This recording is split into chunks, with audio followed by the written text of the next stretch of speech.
Hello दोस्तों, यदि आप हमारे चैनल से नए जुड़े हैं तो हमारे चैनल एवी लाइव को सब्सक्राइब जरूर करें और अपने दोस्तों में शेयर करें।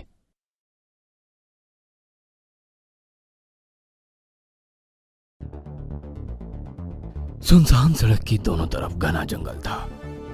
उस रास्ते पर निशांत तेजी से भागता हुआ जा रहा था। उसको अपने पीछे चलते हुए 2 कदमों की आहट साफ सुनाई दे रही थी।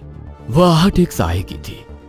निशांत जितना उस साये से दूर भागने की कोशिश करता, वो साया हर वक्त उसे खुद के साथ ही नजर आता। वह भागते हुए मैदान में पहुंच गया। उसे लगा अब वो इस जंगल से निकल गया है, मगर जैसे ही उसने कदम आगे बढ़ाया, उसके पैर वहीं के वहीं रुक गए। वह किसी मैदान में नहीं बल्कि एक कब्रिस्तान में खड़ा था और सामने ढेर सारी कब्र थी। निशांत की काम्या से शादी हुए अभी 1 साल ही हुआ था। दोनों की फर्स्ट मैरिज एनिवर्सरी थी। सुबह से ही काम्या उसका इंतजार कर रही थी, मगर निशांत किसी जरूरी काम से शहर से बाहर गया हुआ था।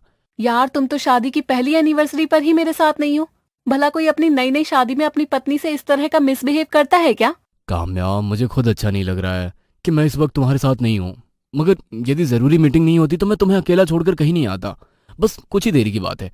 जैसे ही ये मीटिंग खत्म हो जाएगी मैं तुम्हारे पास आ जाऊंगा। ठीक 5 बजे रेडी रहना, तुम्हारे लिए एक जबरदस्त सरप्राइज है। मुझे नहीं चाहिए कोई सरप्राइज, बस तुम जल्दी से आ जाओ। अब हाँ, बस कुछ घंटे की बात है, मैं तुम्हारे सामने हाजिर हो जाऊंगा। कहते हुए निशांत ने फोन रख दिया और वो जिस मीटिंग के लिए आया था उस मीटिंग में आने वाले क्लाइंट का इंतजार करने लगा। देर तक वो उस क्लाइंट का इंतजार कर रहा था, मगर क्लाइंट नहीं आया। वो उसके ऑफिस के बाहर चक्कर लगा रहा था। जैसे ही उसने घड़ी देखी, दोपहर के 2 बज चुके थे। ये विराट सर के खुद की तो शादी हुई नहीं है, मगर लगता है आज मेरी शादी तुड़वा कर रहेंगे।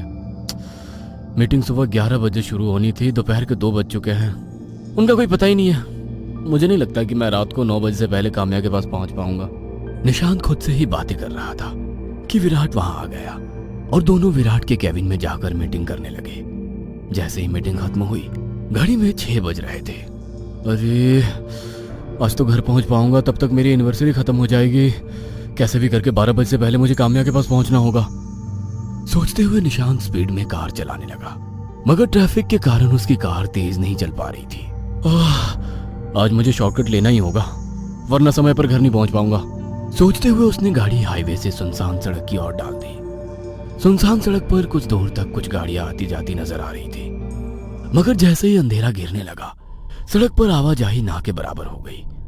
दोनों तरफ कोई स्ट्रीट लाइट भी नहीं थी, सिर्फ निशांत की कार की हेडलाइट की रोशनी सड़क पर दिखाई दे रही थी। कुछ देर पहले तो इस सड़क पर थोड़ी बहुत हलचल भी थी, मगर अब तो पूरी रोड सुनसान है। कहीं मैं रास्ता तो नहीं भटक गया? मुझे गूगल मैप ऑन करना ही होगा। खुद से बातें करते हुए जैसे ही निशांत ने अपना मोबाइल अपने हाथों में लिया तो उसने देखा मोबाइल पर काम्या के 2 मिस कॉल थे। वह काम्या को फोन लगाने लगा तो उसके मोबाइल में नेटवर्क ही नहीं थी। शिट यार, इसमें तो नेटवर्क ही नहीं है। इसका मतलब गूगल मैप भी नहीं चलेगा। काश थोड़ा बहुत नेटवर्क होता तो मैं किसी को अपनी लोकेशन शेयर करके मदद मांग लेता, मगर अब तो इस सड़क पर आगे जाने के अलावा कोई रास्ता ही नहीं है। हो सकता है यही सड़क आगे जाकर हाईवे से मिल जाए। निशांत अंधेरे में धीरे धीरे अपनी गाड़ी आगे बढ़ाने लगा। तभी अचानक उसकी गाड़ी की हेडलाइट ऑन ऑफ होने लगी। हेडलाइट की दिक्कत को इग्नोर करते हुए निशांत धीरे धीरे आगे बढ़ रहा था। कुछ दूर जाकर हेडलाइट बंद हो गई। चारों तरफ अंधेरा था। निशांत ने गाड़ी बंद करके दोबारा चालू करके हेडलाइट चालू करने की कोशिश की। 1-2 बार बंद चालू होकर हेडलाइट चालू हो गई थी। हेडलाइट चालू होने के बाद जैसे ही निशांत की गाड़ी कुछ दूर चली थी, उसे बीच जंगल में एक व्यक्ति सड़क के किनारे बैठा हुआ नजर आया। बीच जंगल में ऐसे किसी को देख निशांत को हैरानी हुई। इस बीच जंगल में कौन बैठा हो सकता है? लगता है कोई लकड़हारा होगा जिसे मदद की जरूरत होगी। गाड़ी रोककर पूछ लेता हूँ, हो सकता है वो यहाँ से निकलने का रास्ता बता दे। सोचते हुए निशांत ने अपनी कार उसी व्यक्ति के पास लाकर रोक दी। जैसे ही गाड़ी रुकी, वो व्यक्ति जोर जोर से रोने लगा। उसके रोने से निशांत डर गया, मगर फिर भी कार का गेट खोलकर उसके करीब गया और कंधे पर हाथ रखकर बोला, क्या हुआ भाई? क्यों परेशान हो? कोई मदद की जरूरत है क्या? निशांत की आवाज सुनकर वो पीछे पलटा और रोते रोते जोर से हंसने लगा। हंसते हुए उसका चेहरा बहुत ही भयानक लग रहा था। सर पर लगी हुई चोट से बहता हुआ खून सूख चुका था, जिस पर कुछ मक्खियां भिनक रही थी। शरीर पर जगह जगह घाव के निशान थे। जिन पर कीड़े चल रहे थे।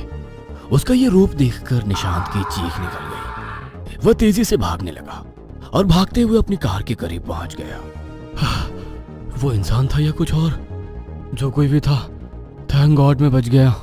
कहते हुए उसने जैसे ही अपनी कार का गेट खोला, कार की पिछली सीट पर वही व्यक्ति बैठा हुआ था। निशांत अपनी कार को छोड़कर वहां से भागने लगा।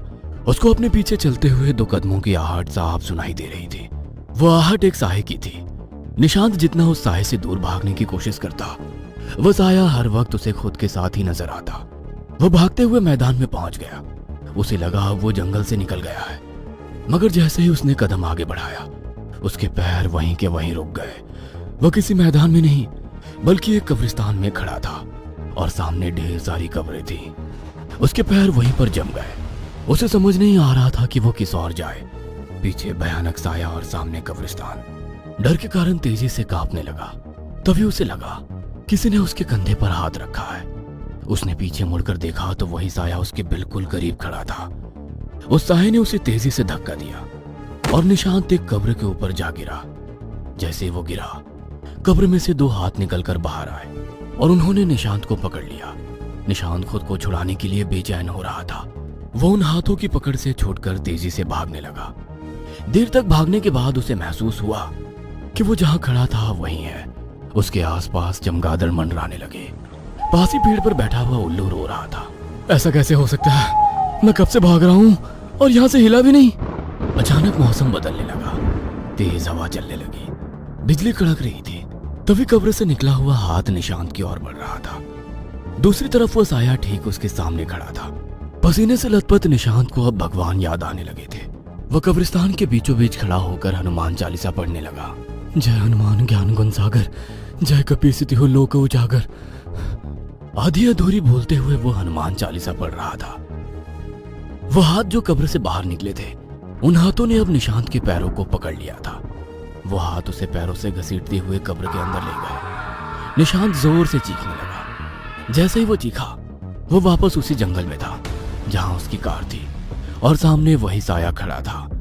निशांत को अब समझ में आ गया था कि उसके साथ जो कुछ भी हो रहा है वो सब एक छलावा है, मगर वो उस छलावे से कैसे निपटे ये कुछ समझ नहीं आ रहा था। तभी उसे ध्यान आया कि उसकी माँ ने पिछले वर्ष नवरात्रि की पूजा करके माताजी की चुनरी और ताबीज उसे आशीर्वाद के स्वरूप प्रदान किया था, मगर उसने अपनी माँ की बात को हंसी में टालते हुए वह ताबीज और चुनरी कार के डैशबोर्ड में ही छोड़ दी थी। वह भागते हुए कार के करीब गया और हड़बड़ाते हुए उसने जैसे ही डैशबोर्ड खोला, सामने ही माताजी की चुनरी और ताबीज रखी थी।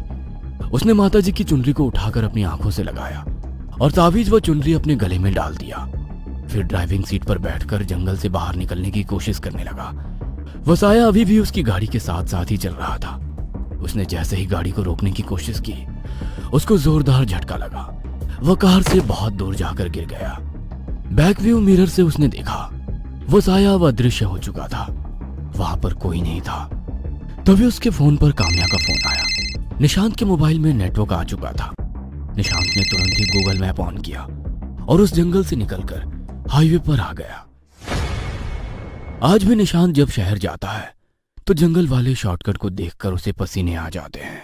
हेलो दोस्तों, यदि आप हमारे चैनल से नए जुड़े हैं तो हमारे चैनल एवी लाइव को सब्सक्राइब जरूर करें और अपने दोस्तों में शेयर करें